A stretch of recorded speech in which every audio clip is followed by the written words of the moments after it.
এই ফেলে দিয়েছি এই দুটো মিক্স করে। পেঁয়াজ ছাড়া রান্না তো আমরা শুনলেই অবাক হয়ে যাই, কিন্তু আমি আজকে পেঁয়াজ ছাড়া, আদা রসুন এগুলো সবকিছু ছাড়া দুইটা তরকারি রান্না করবো, এবং সেই দুইটা তরকারি হয় অসম্ভব মজার।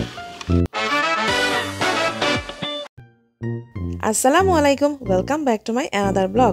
আশা করি সবাই অনেক অনেক ভালো আছেন, আমিও আলহামদুলিল্লাহ ভালো আছি। আমি আজকে আমার সব দুপুরে রান্না বান্না করতে শুরু করে দিয়েছি। কালকে আমি মুরগি রান্না করেছিলাম, পোলাও রান্না করেছিলাম, তো অল্প পোলাও আছে। আর মুরগি তো আমি অনেক বেশি রান্না করে রেখেছি, যেন 2 দিন মোটামুটি 2 দিন কি 3 দিনও এরকম খাওয়া যাবে। আর আজকে করব একটু নিরামিষ। আর নিরামিষটা আমি করব লাউ, মিষ্টি আলু, নর্মাল আলু অল্প, তারপর অল্প একটু গাজর দিব, দিয়ে একটা নিরামিষ করব। এই নিরামিষটা খেতে খুব মজা, এটা ভাতের সাথে রুটির সাথে খেতে খুবই ভালো লাগে। সাথে করব আলু আর গাটি কচু কিংবা যে মুখী কচু হয় সেটা দিয়ে একটা মানে একটু ঝোল ঝোল আলুর দম হয় না, ওই রকমই, শুধু আলুর দম খেতে ভালো লাগে, কিন্তু অনেকগুলো কচুর মুখী ছিল, মুখী কচু, তো সেগুলো দিয়ে আর কি আমার হাজব্যান্ড খেতে চাইলো যে মুখী কচু দিয়ে আলু দিয়ে রান্না করো, তো ওইটা দিয়ে একটু হালকা ঝোল ঝোল করবো, যেন রুটি দিয়ে মানে সকালে নাস্তা হিসেবেও খাওয়া যায়, চাইলে ভাত দিয়েও খাওয়া যাবে। তো এই তো আমি লাউটা কেটে ফেলছিলাম, কিন্তু লাউটা খুব একটা ভালো না, এই যে একদম বিচি হয়ে গেছে, এই ফোম ফোম হয়ে গেলে না ভালো হয় না। এখানে আমি অনেকখানি বিচি ফেলে দিয়েছি, বিচি ফেলে তারপরে আমি কাটছি। তো অলমোস্ট আমার কাটাকাটি প্রায় শেষ। এই যে এখানে আমি লাউ অনেকখানি কেটে ফেলেছি, আর অনেক গরম তো তো রান্নাঘরে আর কাটিনি, তো ড্রয়িং রুমে এসে একটু কাটছিলাম, এখানে ফ্যানটা ছেড়ে একটু টিভি দেখতে দেখতে কাটছিলাম, কারণ অনেকগুলো ছোট ছোট কাটাকাটির ব্যাপার। এই এই যে দেখেন এখানে কেটে ফেলেছি, এই যে মুখী কচু অনেকগুলা, আরও 2টা রয়ে গেছে, এই যে আলু, এই 2টা মিক্স করে একটা তরকারি রান্না করব। আর এই তো এই লাউটাও দিব, আর এইটুক লাউ রেখে দিয়েছি, এটা দিয়ে আমি লাউ ডাল করব, আর এটা দিয়ে আমি ওই যে বাকিটা করব। আর এখানে আমি আরও কিছু ওই যে যে লাউ নিরামিষ করব ওটার জন্য এখানে আমি এই যে মিষ্টি আলু, তারপর নর্মাল আলু কেটে রেখেছি, এখন অল্প একটু গাজর দিব, আর লাউটা কাটা শেষ করি, তো ওটা আপনাদের সাথে একটু শেয়ার করে নিচ্ছিলাম।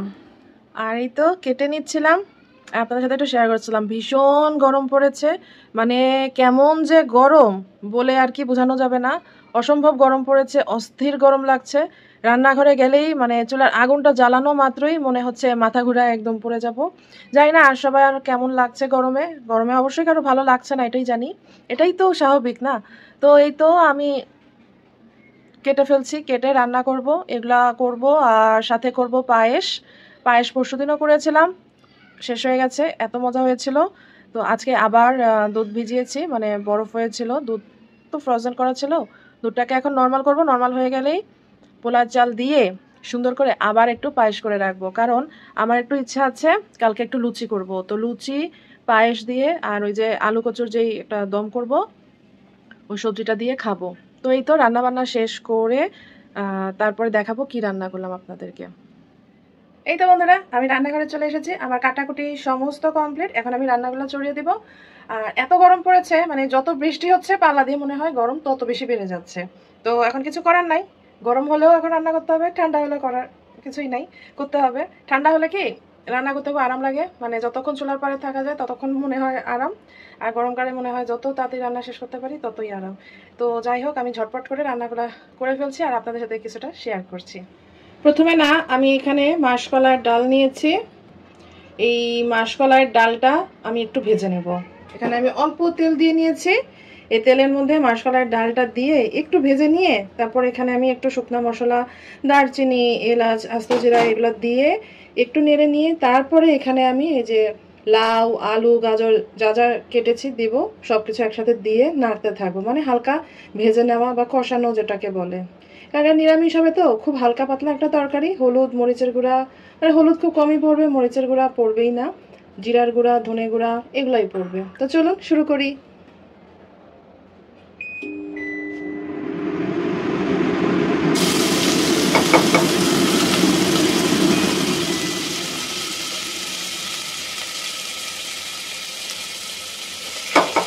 পেঁয়াজ ছাড়া রান্না করছি, এটা দেখে অনেকেই যেমন অবাক হচ্ছেন, আবার অনেকেই কিন্তু অবাক হচ্ছেন না, ভাবছেন এই আবার কেমন রান্না। আসলে অনেকেই এই ধরনের পেঁয়াজ ছাড়া রান্না খেয়ে থাকেন, আবার অনেকেই পেঁয়াজ ছাড়া খাবার শুনে অবাক হয়ে যাচ্ছেন।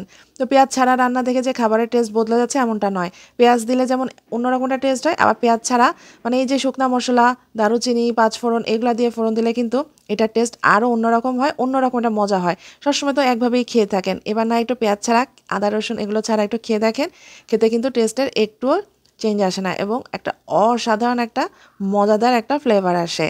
এখন পর্যন্ত আমার ভিডিওটি যারা কন্টিনিউ করছেন অনেক অনেক ভালোবাসা রইল। প্লিজ আমার ভিডিওটি ভালো লেগে থাকলে লাইক এবং কমেন্টস করে সাথে থাকবেন, এবং আমি যে কথাগুলো অলরেডি ভিডিওতে বলে দিই সেগুলো বিষয়ে আসলে কমেন্টস না করাটাই ভালো, মানে জানতে না চাওয়া। যেগুলো না বলে যাই বা হয়তো অনেক সময় ভিডিওর মধ্যে কিছু কথা বলতে ভুলে যাই, সেগুলো সম্পর্কে অবশ্যই প্রশ্ন করতে পারেন, আমি বলে দেবো। এই যেমন আমি কিন্তু ভিডিওতে বলেই দিচ্ছি যে আমি আজকে পেঁয়াজ রসুন আদা এগুলো ছাড়া রান্না করছি। এখন যদি কেউ আমাকে কোয়েশ্চেন করেন যে আপনি পেঁয়াজ দিলেন না কেন, তাহলে আমি কি বলবো? ভিডিওটি না দেখেই কমেন্টস করছেন। এখন আমি রিকোয়েস্ট থাকবে ভিডিওটি টেনে টেনে না দেখে প্লিজ একটু ফুল ভিডিওটা দেখে সুন্দর করে ওয়াচ করে তারপরে একটা ভালো সুন্দর কমেন্টস করবেন। ফোড়ন দিয়ে নিচ্ছি আর দিব পাঁচফোড়ন, আর এই যে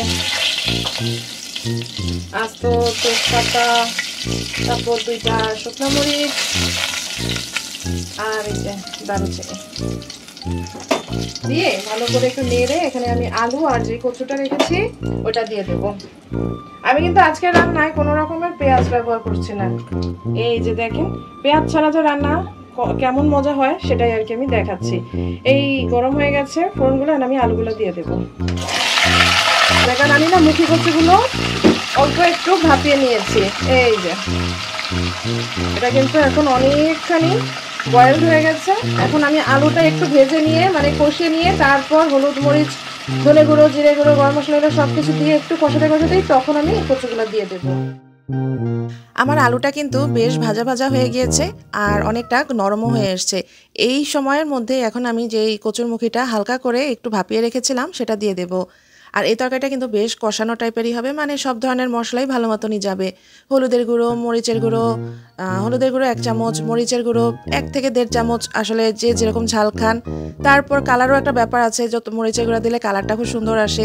এরপর ধনিয়ার গুঁড়ো, জিরে গুঁড়ো এগুলো 1/2 চামচ বা 1/2 চামচের একটু বেশি কম বেশি করা যায়, দিয়ে দিলাম। এরপর একটু হালকা করে অল্প একটু গরম মশলার গুঁড়ো দিয়ে দেবো, কাঁচামরিচ, ঝাল আসলে যে যেরকম খেতে চান, লবণ এগুলো সব কিছু দিয়ে আবার একটু ভালো মতন কষিয়ে নিয়ে তারপর পানি দিয়ে দিতে হবে। এখানে ঝোলটা একটু বেশি রাখতে হবে, কারণ আলু এবং কচুরমুখী কিন্তু বেশ পানি টেনে ফেলে। আমি যখন করেছিলাম আমি কিন্তু অনেক মানে 1 পাতিল পানি রেখেছিলাম, তারপর একটু যখন ঠান্ডা হয়ে এসছে, মানে রান্না হওয়ার পরের কথা বলছি, তখন কিন্তু অনেক ঝোল টেনে নিয়েছে। দেন যত পানি রাখবেন দেখবেন তারপরও কিন্তু ঝোল টেনে নেয়। আমি কিন্তু আলুর যে দমটা করছি সেটার অলমোস্ট কাজ শেষ।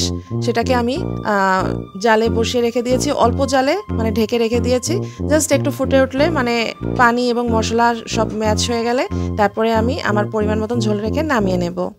আর পাশের চুলাতে আমি ওই যে লাউয়ের যে নিরামিষটা করছিলাম ওটা একটু সিদ্ধ হওয়ার জন্য রেখে দিয়েছিলাম ঢাকা দিয়ে। এবারে আমি বাকি যে মশলাগুলো, গুঁড়ো মশলাগুলো সেগুলো আমি দিয়ে দেব। অল্প একটু হলুদ গুঁড়ো দিয়েছি, অল্প, এখানে কিন্তু মশলাগুলো একটু কম কমই যাবে। ধনিয়া গুঁড়ো, জিরে গুঁড়ো খুব অল্প অল্পই যাবে। এরপরে আরেকটু ভালো করে মিক্স করে এখানে আমি আমার পরিমাণ মতন পানি দিয়ে নিচ্ছি। মানে এটা খুব বেশি ঝোলও থাকবে না, আবার একদম শুকনা শুকনাও হবে না, মিডিয়াম থাকবে। তো এখানে পরিমাণ মতন পানি দিয়ে দিয়েছি, যে লাউটা বাকি একটু সিদ্ধ হওয়ার বাকি ছিল। তো এই তো তারপরে আমি আবার চুলায় ঢেকে রেখে দিচ্ছি, এবং এই পানিটা যখন অল্প একটু শুকিয়ে আসবে, মানে একটু ঝোলও থাকবে আবার বেশি শুকনো শুকনাও হবে না, তখন আমি এটাকে নামিয়ে নেব। তো আলু তো খুব সহজেই কিন্তু পেঁয়াজ ছাড়া আমার 2টা রেসিপি হয়ে গেল, দেখলেন তো? প্রায় শেষ, মানে আলুর দম রান্না শেষ। আর লাউটা ওই যে বসিয়ে রেখেছি অল্প আছে। আর এখন আমি করব একটু পায়েস। তো দুধটা আমি এখানে এই যে এলাচি, তারপর দারুচিনি সবকিছু দিয়ে, তেজপাতা সবকিছু দিয়ে একটু জাল দিয়ে নিয়েছি। এখন আমি চাল বেটে রেখেছি, মানে পোলার চাল একটু হাফ ভাঙা করে নিয়েছি, সেটা এখন আমি দিয়ে দেব। এই যে চালটাকে আমি হাফ ভাঙা করে রেখে দিয়েছি, ব্লেন্ডারে হাফ ভাঙা করে নিয়েছি। এখন এটাকে আমি আস্তে আস্তে করে দিয়ে দেব। অনেকে আছে চাল ভাঙে না, আস্ত চাল দিয়ে করে, কিন্তু আমার না আস্ত চাল দিয়ে পায়েস পিন্নি ভালো লাগে না। আমার মনে হয় চালটাকে একটু হাফ ভাঙা করে নিলে খেতে ভালো লাগে। আস্ত চাল দিয়ে করলে আমার মনে হয় কি দুধ ভাত খাচ্ছি। তো আমাদের বাসাও দেখেছি সবসময় এভাবেই হয়, তো আমিও এভাবেই করার চেষ্টা করি। আসলে পায়েস রান্না খুবই সোজা, আমরা মোটামুটি সবাই কিন্তু পায়েস রান্না করতে পারি। দুধটা ভালো মতন ফুটিয়ে চাল দিয়ে চিনি দিয়ে নামিয়ে নিলে কিন্তু হয়ে যায় পায়েস। কিন্তু এই ধরনের পায়েস কি সবসময় খেতে ভালো লাগে? কি এই পায়েসের মজাই হচ্ছে দুধ যত ঘন হবে এবং চালটা পোলায় চাল হবে, মিষ্টিটা ঠিকঠাক মতন হবে, কাজু বাদাম পেস্তা কিশমিশ এগুলো যত পড়বে ততই মজা হয়, তাই না? কিন্তু আমি কিন্তু আজকে আপনাদের সাথে খুব সহজ 3টা রেসিপি শেয়ার করছিলাম। যেহেতু এখন একটা উৎসব যাচ্ছে, পূজা একটা উৎসব যাচ্ছে, এই কারণে আমি কিন্তু পেঁয়াজ ছাড়া আদা রসুন ছাড়া 2টা নিরামিষ তরকারি আপনাদের সাথে শেয়ার করলাম এবং একটা মিষ্টান্ন আপনাদের সাথে শেয়ার করছি। এই পায়েসটা কিন্তু সবচেয়ে সহজে কিভাবে করা যায়, হঠাৎ করে যদি গেস্ট চলে আসে, দুধ জাল দিয়ে পোলার চালটা সবসময় ভিজিয়ে রাখতে হয়। এমনটা না কেন আমি ব্লেন্ডারে হাফ ভাঙা করে নিয়েছি, এটা ভিজিয়ে রাখলেও হয় না রাখলেও হয়। এরপর চিনি দিয়ে তারপর ভালো মতো নামিয়ে একটু ঘন হয়ে আসলে নামিয়ে নিলে হয়ে যাবে পায়েস। আমি আজকে কোনো ধরনের কিশমিশ বাদাম ব্যবহার করছি না, কারণ বলেইছি আমি যে আমি চটজলদি একটা পায়েস রান্না করছি। এই যে চালটা অনেকখানি ফুটে উঠেছে, এখানে এখন আমি চিনি দিয়ে দেব। তো কেমন লাগছে আমার রান্নাগুলো আমাকে জানাবেন। আজকে যারা প্রথমবারের মতন আমার ভিডিওটি দেখছেন, প্লিজ আমার চ্যানেলটিকে সাবস্ক্রাইব করে আমার বন্ধু হয়ে যাবেন। আর এখানে আমি আরেকটু অ্যাড করব পাউডার দুধ। পাউডার দুধটা শুকনাটা দিলাম না, কারণ কি গলার একটা ব্যাপার থাকে, গলবে না, দলা দলা হয়ে থাকবে। আমি এখানে আরেকটু লিকুইড দুধ পাউডার দুধ দিয়ে দিলাম। পাউডার দুধ দিলে না ফ্লেভারটা খুব ভালো আসে। 5 মিনিটের মতন আরো এভাবে নেড়ে নিতে হবে। আর নামানোর আগে না আমি একটা মজার জিনিস দেবো, যেটা দিলে এই পায়েসটা একদম শাহী পায়েস হয়ে যাবে। তো কেমন লাগলো? খুব সহজে আমি 3টা রান্না আপনাদের সাথে শেয়ার করলাম। আর 2টা রান্না তো অনেকের কাছে নতুন রান্না ছিল, পেঁয়াজ ছাড়া আসলে কিভাবে রান্না হয় অনেক বাসায় এটা আসলে খুব আশ্চর্যজনক একটা ব্যাপার। তো এই তো সহজেই শিখিয়ে দিলাম কিভাবে রান্না হয়, খেতে কিন্তু ভীষণ মজা হয়। সবসময় যে পেঁয়াজ দিয়ে রান্না করতে হবে এমন নয়, অনেক সময় কিন্তু পেঁয়াজের দামও বেড়ে যায়, তখন কিন্তু এই ট্রিক্সটা আপনারা ফলো করতে পারেন। অসম্ভব মজা হয় এভাবে খেতে। কিন্তু দোকানে কিন্তু দেখবেন এই ধরনের 5 ফোড়ন দিয়ে কিন্তু যে সবজিগুলো রান্না করে, যে সকালে রুটির দোকানের যে সবজিগুলো হয় তারা কিন্তু অলমোস্ট এভাবেই রান্না করে। তো ভালো লেগে থাকলে প্লিজ লাইক এবং কমেন্টস করে সাথে থাকবেন। এখানে কিশমিশ বাদাম দিতে আসলে খুব একটা সময়ের ব্যাপার না, কিন্তু আমি দিচ্ছি না, আমি আজকে প্লেনটাই রাখছি। এই তো এটা আমি আর কিছুক্ষণ একটু ফুটিয়ে নেব, আরো 5 মিনিটের মতন। আর নামানোর আগে আমি কি দিচ্ছি সেটা আমি আপনাদের সাথে এখনই শেয়ার করছি। আর সাথে দেখিয়ে দিই এই যে আমার লাউয়ের তরকারিটা, এই যে দেখেছেন, এই যে এরকম থাকবে। চলেন, আমি বললাম না যে পায়েসটা নামানোর আগে মানে ফিনিটা নামানোর আগে আমি একটা জিনিস দিব, যেটা দিলে এটা একদম শাহি শাহি ভাব চলে আসবে। সেটা আর কিছুই না, সেটা হচ্ছে গাওয়া ঘি। এই যে আমি এখানে ঘি দিয়ে দেব। আমি এখানে হাফ চামচের মতন ঘি দিয়ে দিয়েছি। এই তো আমার ফিন্নি রান্না শেষ। এখন এটা আর বেশিক্ষণ আর জাল দেওয়া যাবে না। এখানে যে ঘিয়ের যে ফ্লেভারটা আছে সেটা তাহলে বেশি জাল দিলে চলে যাবে। তো আমার পায়েস রান্না এর আগের দিন করেছিলাম মুরগি এবং খুব মজাদার একটা কষানো একটা মুরগির মাংস। অনেক পরিমাণে মুরগিটা করে রেখেছিলাম যেন 2 দিন 3 দিন খেতে পারি। তো ওই বাকি মুরগিটাই একটু জাল দিয়ে নিচ্ছিলাম আবার। তো এই তো পায়েস, মুরগি, পোলাও এবং 2 ধরনের নিরামিষ, এগুলো দিয়ে আজকে আমি ডিনার করব।